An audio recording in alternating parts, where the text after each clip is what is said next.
ఆ personal information వేరే వాళ్ళకి కాల్ చేయడం ఎందుకు? మీరు కాల్ చేసి మీరు వాల్యూ తీస్తే అమౌంట్ వస్తాయి అనుకుంటారు. అసలు 1 రూపీ కూడా రావు మీకు అమౌంట్ అసలు అలా చేస్తే. రికార్డింగ్ కాల్ చేయండి, కాల్స్ కొట్టండి, ఫోటో కూడా షేర్ చేసి ఊళ్ళో ఉంటుంది.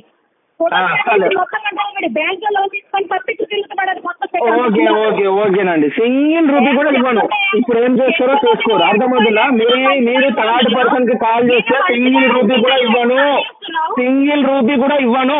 ఓకేనా? మీరు థర్డ్ పర్సన్ కి కాల్ చేస్తా అంటారు కదా, మీకు అంత డేర్ ఉన్నది కదా.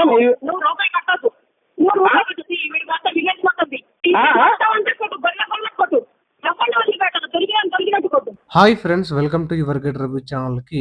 రికవరీ మేడం కస్టమర్ని థ్రెటన్ చేస్తుంది, బ్లాక్మెయిల్ చేస్తుంది ఆన్ కాల్లో, విలేజ్ వాళ్ళకి కాల్ చేస్తామని చెప్పేసి. సో వీడియో చివరి వరకు వినండి, చాలా ఇన్ఫర్మేటివ్ ఉంటుంది. ఏ విధంగా కస్టమర్ హ్యాండిల్ చేశాడో సో వినొచ్చు. సో వీడియో నచ్చితే డెఫినెట్గా లైక్ చేయడం మర్చిపోకండి. కొత్త వాళ్ళ వీడియో చూస్తుంటే ఛానల్ సబ్స్క్రైబ్ చేసుకోండి. హలో, ఏమి చేశారండి? పేరు మేడం? పర్సనల్ లోన్ పెండింగ్ ఉంది కదా, ఏమైంది? పడడం లేదు అంటున్నా. మీ పేరేంది మేడం? దివ్య సార్. చెప్పను. ఏమైంది? కేజీ లేదు. నాకు 1 year నుంచి హెల్త్ ఇష్యూ ఉంది మేడం. ఆల్రెడీ 2-3 days కిందటనే కాల్ చేస్తే చెప్పాను ఆల్రెడీ 2 months పడతా అని. సెటిల్మెంట్ తీసుకోవాలి కదా. సెటిల్మెంటే మేడం, సెటిల్మెంట్కి అమౌంట్ కావద్దా? అమౌంట్ లేదు, ఎట్లా సెటిల్మెంట్ చేయాలి మరి? సెటిల్మెంట్ కి అమౌంట్ అంటే ఎంత? ఒక 8,000 కూడా లేవండి మీ దగ్గర? లేవండి. 8,000 కూడా లేకుండా మరి లోన్ ఎందుకు తీసుకున్నారండి?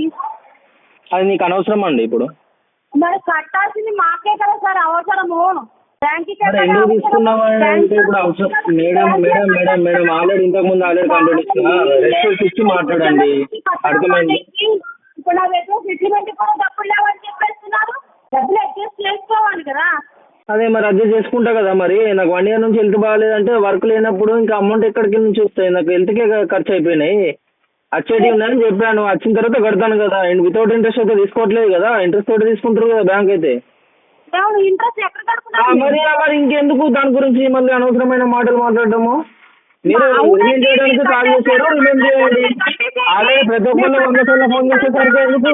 అరవకండి అరవకండి అరవకండి అరిస్తే పైసలు రాకండి. మీరు మాట్లాడడం కరెక్ట్ మాట్లాడితే బాగుంటుంది. ఎందుకు తీసుకున్నావు అంటే ఎందుకు మీకు అవసరం అది? అలా ఎందుకు మాట్లాడటం? అలా ఎందుకు తీసుకున్నావు? అవసరం ఎందుకు తీసుకుంటారు? అవసరం లేనప్పుడు ఏం చేస్తాం? దానికి హెల్త్ బాగాలేనప్పుడు ఎలా కడతారండి? ఇప్పుడు హెల్త్ బాగాలేకుండా మీరు జాబ్కి వస్తారా?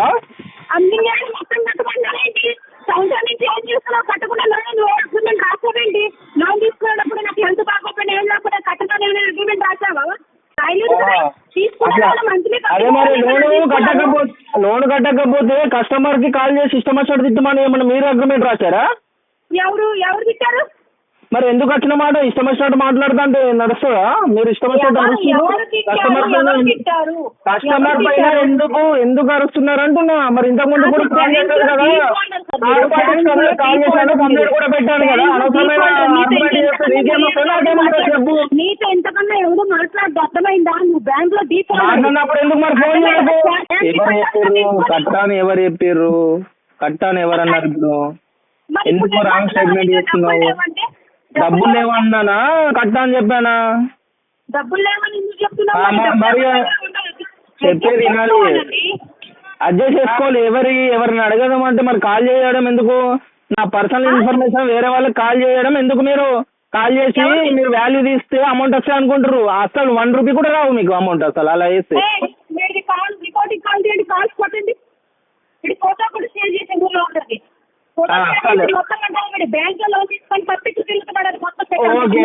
ఓకేనండి. సింగిల్ రూపీ కూడా ఇవ్వను. ఇప్పుడు ఏం చేస్తారో చేసుకోరు, అర్థమవుతుందా? మీరు థర్డ్ పర్సన్ కి కాల్ చేస్తే సింగిల్ రూపీ కూడా ఇవ్వను, సింగిల్ రూపీ కూడా ఇవ్వను. ఓకేనా? మీరు థర్డ్ పర్సన్ కి కాల్ చేస్తా అంటారు కదా, మీకు అంత డేర్ ఉన్నది కదా.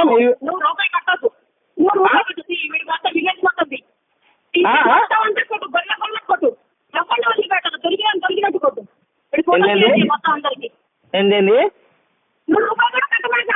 రూపాయి కట్టకంటున్నావా? థర్డ్ పర్సన్ కాల్ చేసుకోవా? నీకు రూల్స్ నీకు ఆర్బీఐ గవర్నమెంట్ అట్లా చెప్పిందా నీకు? వేరే పర్సన్ కి నా ఇన్ఫర్మేషన్ షేర్ చేయాల్సిన అవసరం నీకు ఏముందని?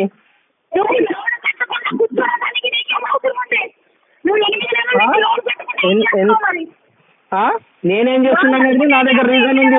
నువ్వు చెప్పాల్సిన అవసరం లేదు, నాకు అర్థమవుతుందా? మీ లిమిట్స్ లో మీరు ఉండండి. లిమిట్స్ క్రాస్ చేస్తా అంటే 1 రూపీ కూడా రాదు చెప్తున్నా. లిమిట్స్ క్రాస్ చేస్తే 1 రూపీ కూడా రాదు. అలా చేస్తే రూపాయి రాదని చెప్తున్నాను. నేను ఫ్రాంక్ గా చెప్పేస్తున్నా, అర్థమవుతుందా? ఇష్టం వచ్చినట్టు మాట్లాడుతుంటే ఎవరు చెప్పారు నీకు? ఎవరు చెప్పారు నాకు అట్లా థర్డ్ పర్సన్ కి కాల్ చేయమని ఎవరు చెప్పారు?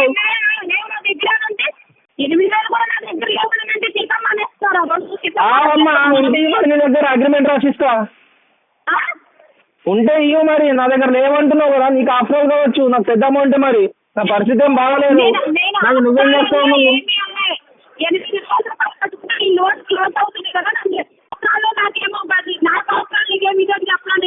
నీ పరిస్థితి కదా ఎక్కువ కావచ్చు, నేను కాదనట్లేదు. బట్ ఎవరి దగ్గర డబ్బులు అనేది ఇచ్చిస్తావు. ఇలా తక్కువకి వచ్చినప్పుడు సెటిల్మెంట్ అయితే తక్కువకి వచ్చినప్పుడు తీసుకోవాలి కదా, చేసుకునే అడుగుతున్నా నేను. అంటే డబ్బులు ఉంటుందా? డబ్బులు ఉండద్దా? సెటిల్మెంట్ ఆఫర్ ఇచ్చినంత మాత్రాన నాకు డబ్బులు ఉంటే నేను సెటిల్మెంట్ చేసుకుంటా. నీతో ఫోన్ చేసుకోవాల్సిన అవసరం నాకేముందని చెప్పు.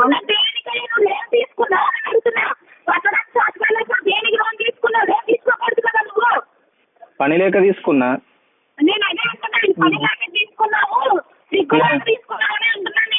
ఇవే మర్యాదగా మాట్లాడరు అని చెప్పిన. ఇవి ఇలా చేస్తే ఇంకా 1 రూపీ కూడా రాదు, అర్థమవుతుందా? మీ ఇంట్లోకి వెళ్ళి తీసుకొచ్చిందా ఏమన్నా? మీ ఇంట్లో సొమ్ము కూడా కానప్పుడు ఎందుకు పడుతున్నావు? నీ లిమిట్ లో ఉండు, అర్థమవుతుందా? పబ్లిక్ అన్నప్పుడు పబ్లిక్ లెక్క బిహేవ్ చేయు. నీకు లీగల్ పరంగా ఏముంటా చెయ్యు. ఇల్లీగల్ పనులు చేస్తుంటే నడవు, అర్థమవుతుందా?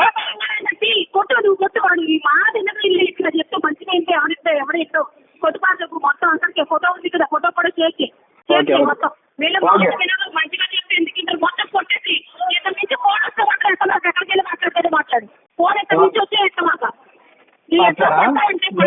నేను 1 రూపీ కూడా ఇవ్వను. మీరు థర్డ్ పార్టీకి ఎలా కాల్ చేస్తావు? నువ్వు వేరే పర్సన్ కి ఎలా కాల్ చేస్తావు నాకు అర్థం కాదు. అందరూ ఇంటికి కూడా పోవాలి, ఫోటో పెట్టి ఇంటి అడ్రస్ కూడా ఇచ్చేసి ఇంటికి వెళ్ళి కందం చేస్తారు. ఓకే, 1 రూపీ కూడా రాదు మీకు, సింగిల్ రూపీ కూడా రాదు. ఇంకోసారి వేరే పర్సన్ కి కాల్ చేస్తే సింగిల్ రూపీ కూడా కాదు అని చెప్తున్నా. థర్డ్ పార్టీకి కొట్టించుకోవాలని ఆలోచన జరుగుతుంది. కొట్టండి, మీరు కొట్టండి. అరగంట మొత్తం పోవాలి.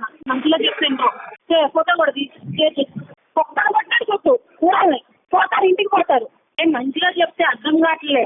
నేను కట్టుకోండి అయిపోతుంది కదా, లోన్ క్లోజ్ చేస్తుంది, నా దగ్గర ఉండొద్దు రాజధాని మీ ఇంట్లో సొమ్మ ఏంటి మీ మాటలు? నీ ఇంట్లో సొమ్మ? మరి మీ ఇంట్లోకి వెళ్ళి నా ఇంట్లో సొమ్మ సార్. మీ ఇంట్లో సొమ్ము కూడా కాదు కదా సార్. మీ తాతగారు సొమ్ము చేస్తే పెట్టలేదు కదా సార్. పబ్లిక్ సొమ్ము సార్ అది. పబ్లిక్ సొమ్ము తీసుకున్నప్పుడు అవసరానికి మరి నీకు అంత డిమాండ్స్ అవ్వని ఎందుకు? మరి పబ్లిక్ సొమ్ము వచ్చినప్పుడు నీకేమవసరం అని నువ్వు నీ పని నీ వర్క్ చేయు. రిమైండ్ చేయడానికి కాల్ చేసినావు, రిమైండ్ చేయు. నీ ఇష్టం వచ్చినట్టు మాట్లాడుతుంటే ఎవడు పడాడు. అమౌంట్ ఇచ్చినంత మాత్రాన ఇర్రెస్పాన్సిబిలిటీగా మాట్లాడుతుంటే ఎవడు ఊరుకోడు. అర్థమవుతుందా? ఓహో కొద్దానా నువ్వేమన్నా? మరి గాజులు దొరుకుతున్నా అంటే నువ్వు లేడీస్ కాదా? నిజంగా వీడికి పంపించండి, గాజులు చీర మొత్తం బ్యాంక్ దగ్గర నుంచి మొత్తం పంపించండి. ఈ అమ్మాయి ఈ రకం తీసుకురండి ఇక్కడ. మాటలు మంచిగా నువ్వెక్కడికెళ్ళిపోతున్నావు? మాటలు మర్యాద రాని. నువ్వు రెస్పెక్ట్ ఇస్తే నేను రెస్పెక్ట్ ఇస్తా. ఆల్రెడీ ఇంతకు ముందే అయింది ఆల్రెడీ మీకు. మీరు రాబీ ఆడ ఇంతకు ముందు ఎందుకు మాట్లాడినావు? మరి ఎవరు చెప్పారు మీకు అలా మాట్లాడమని? నీకు ఎవరు చెప్పారు అట్లా? మాటలు మర్యాద అని చెప్పిన. ఇంతకు ముందు మాట జారుతున్నావు, ఇప్పుడు చెప్తున్నా. మర్యాద నువ్వేం కాపాడలేదు. ఆల్రెడీ చేసి ఇంతకు ముందు ఇష్టం వచ్చినట్టు మాట్లాడుతుంటే, పైసలు ఇచ్చినంత మాత్రం ఇష్టం వచ్చినట్టు మాట్లాడుతుంటే ఎవరు ఊరుకోడు కదా.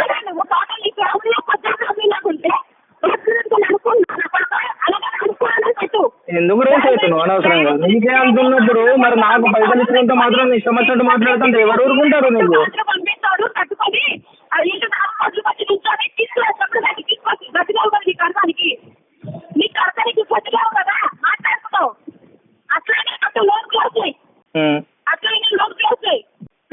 వీడికి ఎట్లా మాట్లాడినా వీడి చేయి కొట్టాడు కూడా పెట్టాడు. మీ ఊళ్ళో కొట్టా అడుగుతాడంటే కదా అని చెప్పి పెట్టుకోండి. నాటకాలతో ఎందుకన్నాడు? అయ్యో మీకు అంత ఉంటే ఇంటికి రండి, నేను మాట్లాడతా. అర్థమవుతుందా? మరి ఏంటి ఇంటికి వచ్చిందంట నీ ఇంటికి వచ్చి లోన్ ఇస్తారా? లోన్ ఇస్తా క్లోజ్ చేస్తా, ఇంటికి రండి.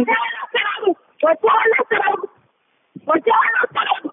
రాని మరి రమ్మను కదా, నేను కదా. చెప్పు వాళ్ళకి ఏం చెప్తావు? మాటలు మర్యాద రాని అని చెప్పాను. నీ ఇష్టం వచ్చినట్టు మాట్లాడుతుంటే ఎవరు ఊరుకోడు ఈడ.